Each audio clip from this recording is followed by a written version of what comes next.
You know, I wanted an acknowledgement that the federal government of the United States lied to me on September 16, 2001 when they said the air was safe to breathe, but it wasn't.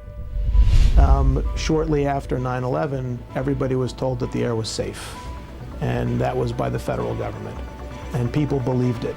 And people went down there and ran down there and volunteered without masks and protection, and the air wasn't safe. People that were suffering initially were all police and fire and transit workers. Had 3,000 people down there. The Department of Sanitation had thousands of people down there during the immediate aftermath. And they're all civil servants. They're city and state workers. They have great insurance. So they didn't need the program. And that also kind of created the disconnect, because if you had a couple of programs, but most people weren't using it, it was difficult to put your finger on exactly what the health effects were.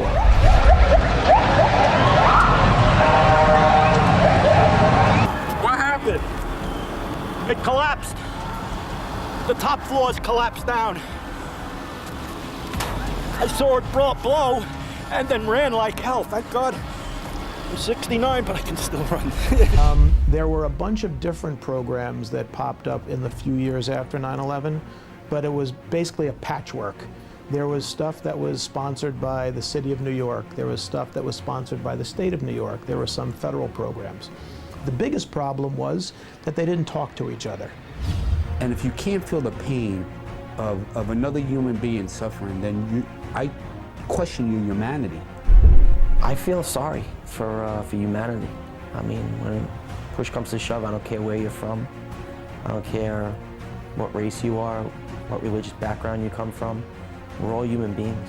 The scope of the problem wasn't really known, because you had a discrete group of people here, a discrete group of people here, a discrete group of people here, and nobody was comparing notes. Until really John Field, for example, started putting 2 and 2 together and began campaigning for a unified system.